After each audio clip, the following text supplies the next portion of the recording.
we concluded that we would not reach a determination one way or the other about whether the president committed a crime. No one has told me whether I can or should testify or speak further about this matter. Any testimony from this office would not go beyond our report.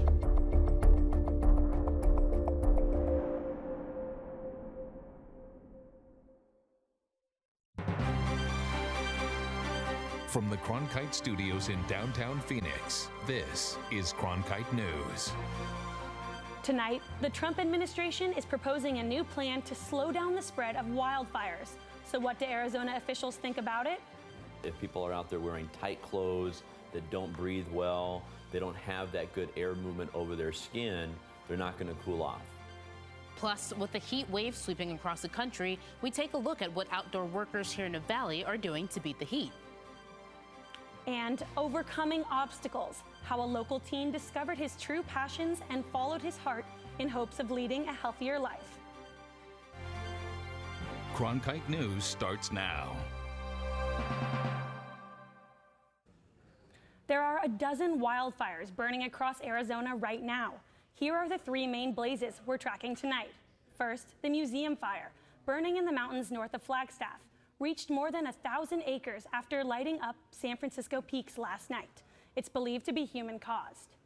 Firefighters battling the cellar fire south of Prescott are making good progress. It grew to 7,500 acres yesterday, but it's now 47% contained. And the Hart Fire, burning 18 miles northeast of Payson, had an active weekend, spreading south for about a mile. Thankfully, no one has been hurt in any of these fires, and the American Red Cross is helping set up evacuation shelters where needed. Good evening and welcome to Cronkite News on Arizona PBS. I'm Ellie Lundberg. And I'm Tanai Williamson. Thank you for joining us. The Trump administration is now stepping in with a plan to battle western wildfires before they even ignite. But what does the president's proposal mean for Arizona?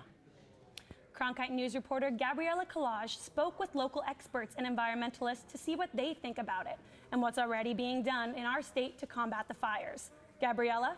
While wildfires continue to burn in our state, the Trump administration has proposed a plan to slow wildfires by bulldozing, mowing, or revegetating large swaths of land along 11,000 miles of terrain in the west. But it does not apply to Arizona. The museum fire, the cellar fire, and the Hart Fire, all of them burning over the weekend in Arizona. As wildfire season heats up, officials are taking a look at a plan proposed by President Trump that he says would reduce fires dramatically. But a local environmentalist says the plan isn't the best option. This is an administration that is very hostile to science and listening to scientists and using science to inform decisions. So yeah, I don't see what they're proposing to be something that would benefit Arizona.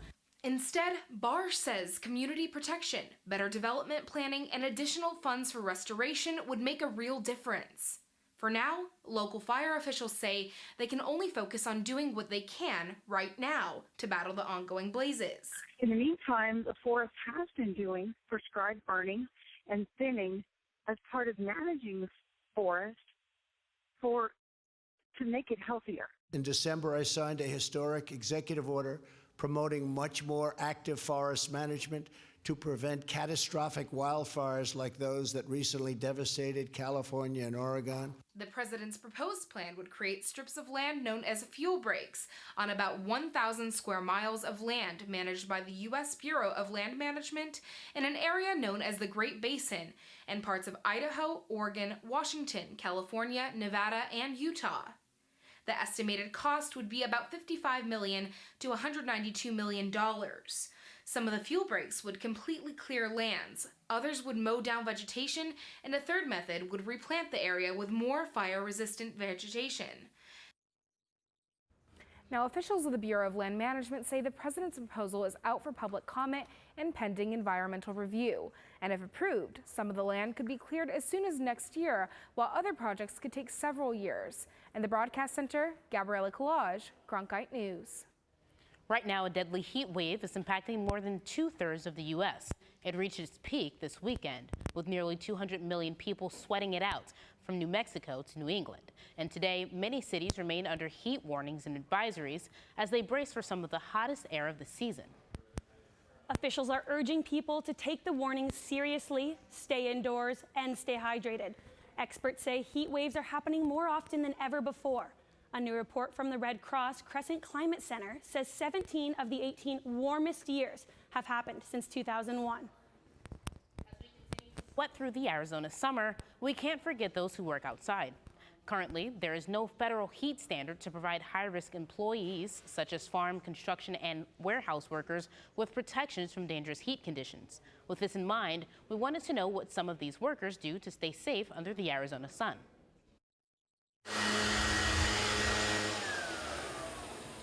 It's a sound Arizonans know all too well, especially in the early mornings of the hot summer months. We normally schedule the time on the summer season from Monday to Friday, 5 a.m. to 1 o'clock. So, and the reason we do that is because to try to avoid all the hot temperatures afternoon. But avoiding the hot temperatures completely is practically impossible for thousands of people who make a living outside under the scorching sun. With temperatures hitting triple digits like 110 and even as high as 115, working outside can get rough. What gets people in trouble is they don't maintain a steady hydration throughout the time that they're out in the heat. Safety precautions are crucial to avoiding heat-related illnesses for workers who labor outside. Mr. Leon has been a landscaper for over 10 years. Well, when it's really hot, we normally take like 5 or 10 minutes break every hour. And we also have water. And we have the cooler with some refreshment here, just in case we need it. From landscapers to construction workers, both employees and employers know the dangers excessive heat can bring. The guys that you have out here in the trades have been in these trades for long enough to know better. You know, this is not their first season doing this, so to speak. So they know the ins and outs of when it does get hot. Layer yourself, and, you know, gloves help, headscarf too. One of those, they call it a net gaiter. You can buy those, you can put it over your head and keep the sun off your skin. According to the Arizona Department of Health Services, the number of heat-related illnesses skyrocket during the summer months. Even state lawmakers are now taking notice. Democratic Congressman Raul Grijalva has introduced a heat stress protection bill. Grijalva's proposed bill would establish a federal standard for heat stress protections for workers who labor outside. The bill is named for a farm worker who died after picking grapes for a 10-hour shift in 105-degree heat. Well, our monsoon rain chances are finally on the rise. Take a look at this time-lapse video we shot of downtown Phoenix earlier this afternoon. You can clearly see some darker skies in the distance. Meanwhile, there's a blowing dust advisory, and it is effective until 10 o'clock tonight for most of south central Arizona, including the Phoenix metro area, and high pollution advisories for dust are also in effect for Maricopa and Pinal counties. Monsoon storms can produce dangerous lightning, destructive winds, and torrential downpours in mere minutes. So here are a few tips to keep you safe this season. First, if you're caught in a severe storm and rain or dust is impacting your vision, move completely off the road and stop with the lights off. Take your foot off the brake to make sure your brake lights are not lit. This prevents other drivers from following your taillights, thinking you're still on the road. Next, replace your windshield wipers now if you haven't already. And don't forget about your back window wiper blade if you own an SUV, minivan, or hatchback. And finally, if you hear a thunderstorm, go inside. On average, 47 people die after being struck by lightning in the United States every year, according to the National Weather Service. Monsoon lovers should take cover when watching storms from afar. Most lightning strikes usually occur more than 3 miles away from the center of the thunderstorm and have even been spotted as far as 15 miles away. Developing now, the Pima County Board of Supervisors approved an agreement with Catholic Community Services to allow the nonprofit to use a portion of the juvenile detention facility in Tucson to temporarily house migrant families. The decision came after nearly 2 hours of public comments, with speakers largely split on whether the county should allow migrant families to be housed inside an active detention facility. All of this happening just a few weeks before Catholic Community Services moves out of the Benedictine monastery where they've been housing migrants, many of whom are passing through after petitioning for asylum. The Pima County Republican Party has now filed a lawsuit to try to keep the Sanctuary City initiative off the November ballot. The suit challenges individual signatures and whether paid petition signature gatherers filed the forms correctly. It also argues the minimum number of required signatures was too low, even though the recorder's office certified over 3,000 more than what's required. 30 states now have reported measles outbreaks, including Arizona, Alaska, and Ohio were just added to the list, according to the Centers for Disease Control. Numbers were reported as of July 18th, reaching over 1,100 cases, 25 more from the previous week. The number of cases so far this year is the largest reported in the U.S. since 1992 and since measles was declared eliminated in 2000. Signs and symptoms of measles include high fever, cough, runny nose, and watery eyes.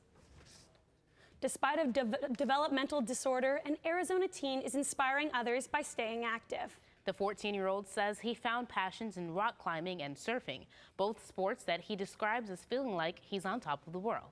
Cronkite News reporter Lindsay Emonson caught up with him. Lindsay? In first grade, Joseph Solomon was sent to the hospital after a bully shoved him into a bookshelf. With his diagnosis of Asperger's, Joseph had trouble finding a place where he fit in. But after switching schools and now 8 years later, he's found surfing and rock climbing, a community where he feels like he belongs. When Joseph Solomon isn't at school, you can find him doing two of his favorite activities, surfing and rock climbing. I'm always doing things. There's never a boring moment. But it hasn't been an easy road for Joseph, who was diagnosed with Asperger's at age 6. Joseph said he would melt down in crowds, have difficulty communicating, and struggled with basic social skills. After Joseph's classmates bullied him, his father said he didn't want to go to school anymore. And he was commenting on would it be better if he was hadn't been born, or if he was born a dog or something like that. And it was one of those things that you could just tell he was just really sad at first. Someone in first grade to be wishing that he wasn't around that was probably the toughest moment. Joseph found comfort in rock climbing, and then 6 years ago he started surfing. Even with all the challenges he faces, these sports are two places where none of that matters. When you're surfing, it feels like you're walking on water, especially so when you're about to lose the wave. You walk way up on the nose and then step back as soon as it starts to take off, and just an awesome feeling. Rock climbing, really feel like a challenge getting up there and a sense of accomplishment. When you finally get to the top, it just feels like you're on top of the world, He's amazing to me, just how gifted he is, and all those little things that, I was worried about, the social skills, making eye contact, have just kind of gone by the wayside. He's excelled at these sports, but they've also aided him in his everyday life. Helped me with confidence and being independent, advocating for myself, taking care of myself. With the success and passion Joseph has found in these sports, he now gives his time to helping kids on the autism spectrum to learn to surf through Surfing with Nixon, and also plans to start working at AZ on the Rocks when he's old enough. In the newsroom, Lindsay Emerson, Cronkite News. Coming up next on Cronkite News, we take a look at a new technology to help crack down on robocalls. And what Meghan McCain says she was petrified to reveal, plus the comforting thought she now has about her father, the late Senator John McCain. All of its children had come to the Mother Church of Country Music. It was almost like a badge of honor that you had to bring your culture with you to the table. That's why Bob Wills and his guys brought us Western music. That's why Hank Williams brought the South with him from honky tonks. Johnny Cash brought the black land dirt of Arkansas. Bill Monroe brought music out of Kentucky bluegrass music. Willie Nelson brought his poetry from Texas. Patsy Cline brought her heartache from Virginia. I mean, it was the most wonderful parade of sons and daughters of America that brought their hearts and their souls and their experiences, and it gave us a great era in country music.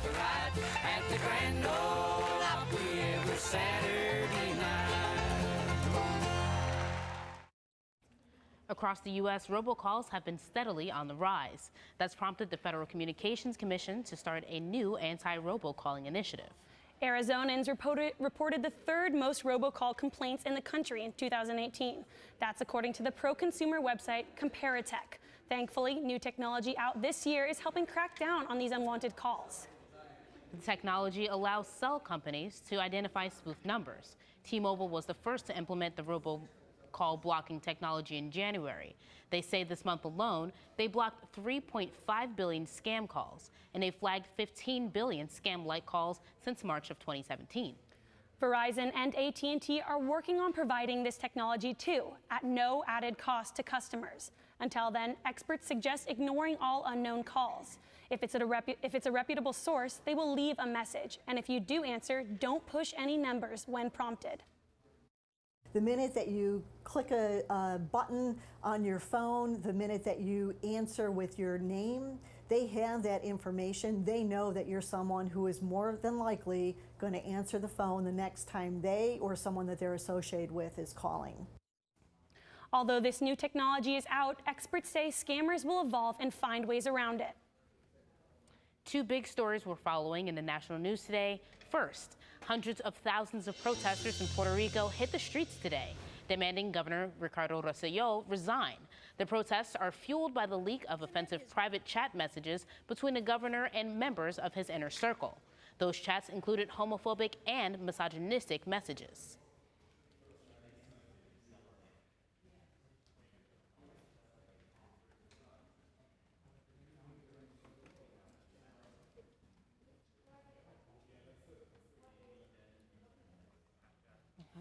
It is impeachment time.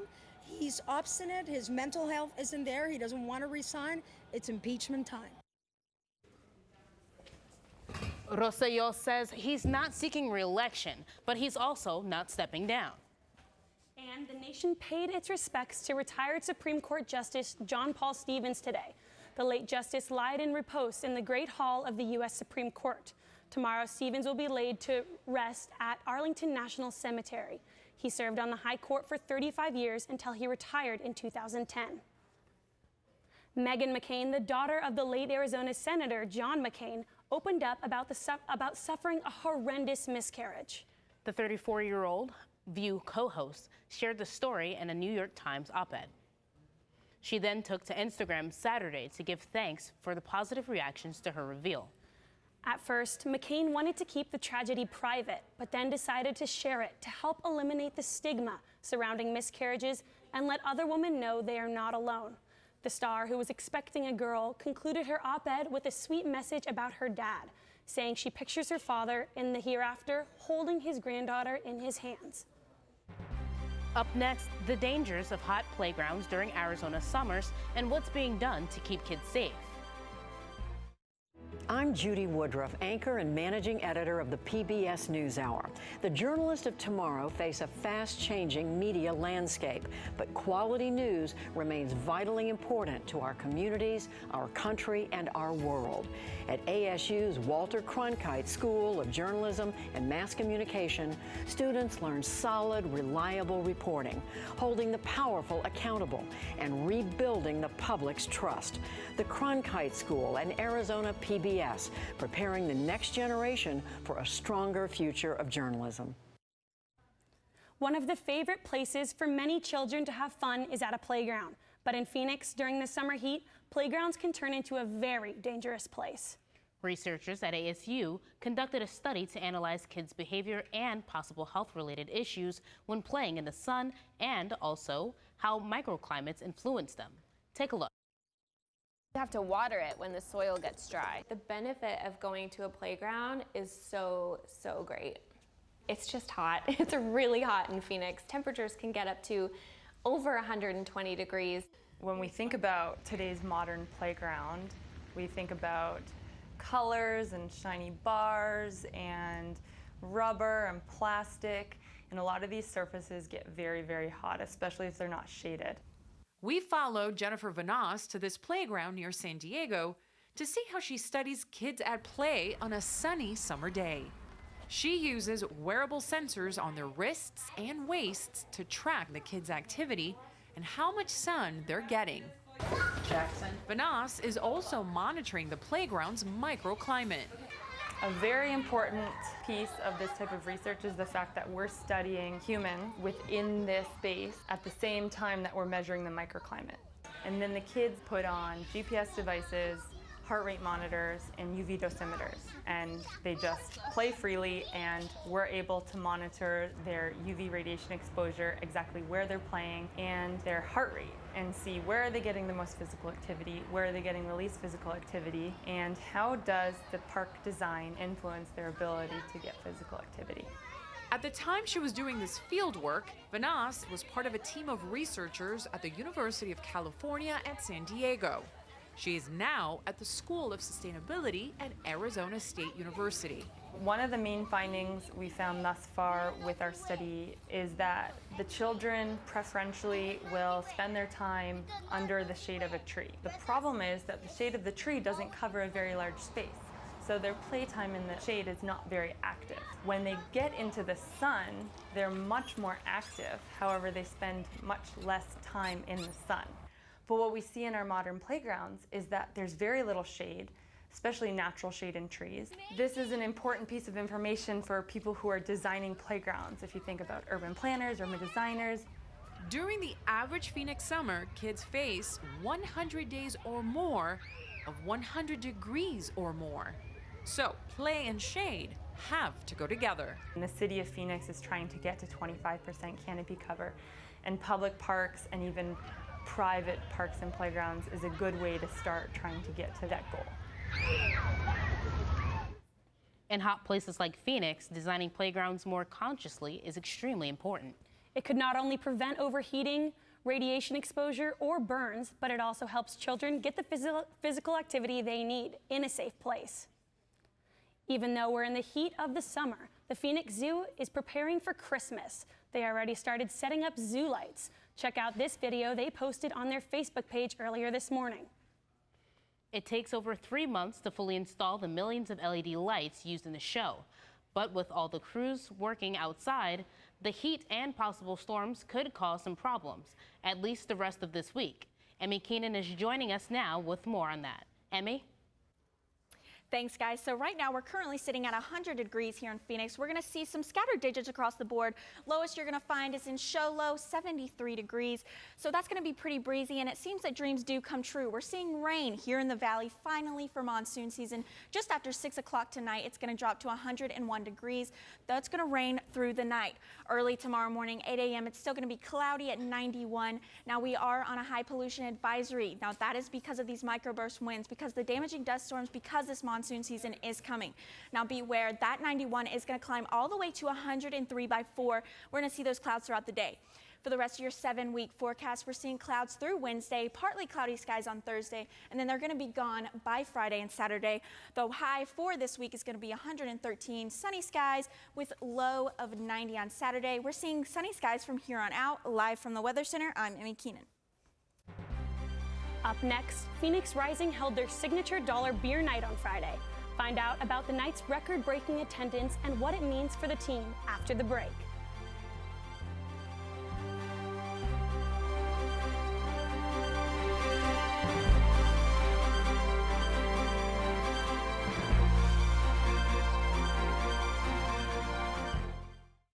Welcome to another edition of Cronkite Sports Now. I'm Taylor Rocha. Let's talk sports. For the latest on local sports and beyond, we've got you covered. Let's do this thing. We challenge reporters to go beyond, a game story. We want stories with depth. It's just a crucial step from the college experience into the professional experience while you're still in school. At Cronkite Sports Now, watch the journalists of tomorrow cover sports today. On the next Arizona Horizon, we will look at efforts to stabilize the soil along I-10 in Pinal County and thus minimize blowing dust, especially in this dust storm time of year. That's on the next Arizona Horizon. I'm Judy Woodruff. On the next News Hour, a political storm in Puerto Rico. Will the governor resign amid pressure from protesters? That's Monday on the PBS NewsHour.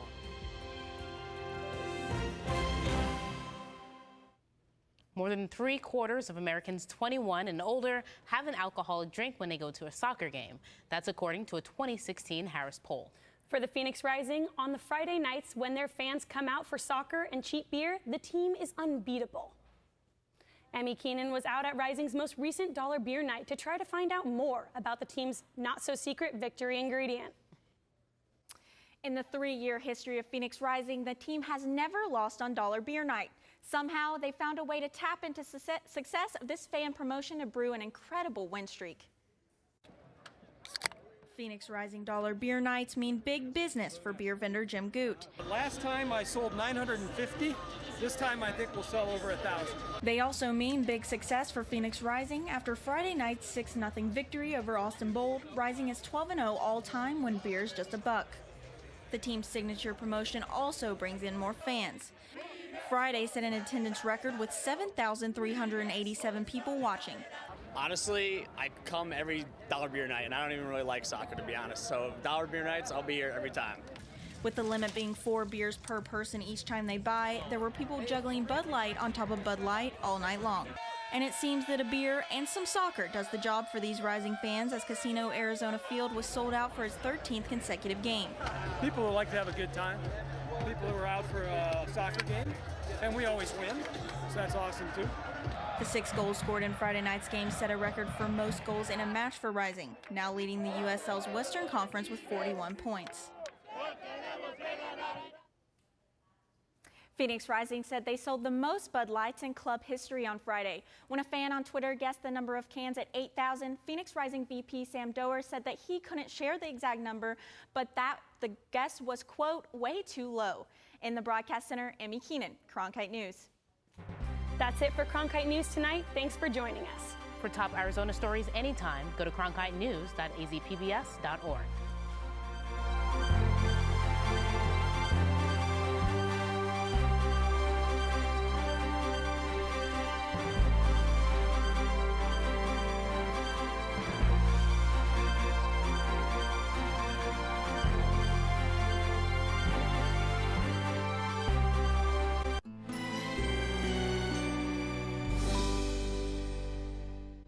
ISIL forces have called for the systematic destruction of Yazidi people, which would constitute genocide. Her community under attack. One woman raises her voice. How many times do you have to tell your story before the world will listen? Although she's the strongest person I've ever seen, I don't know how much more strength she has. On her shoulders. All new tonight at 9 on Arizona PBS. Explore new ideas and new worlds here on Arizona PBS, a community service of Arizona State University.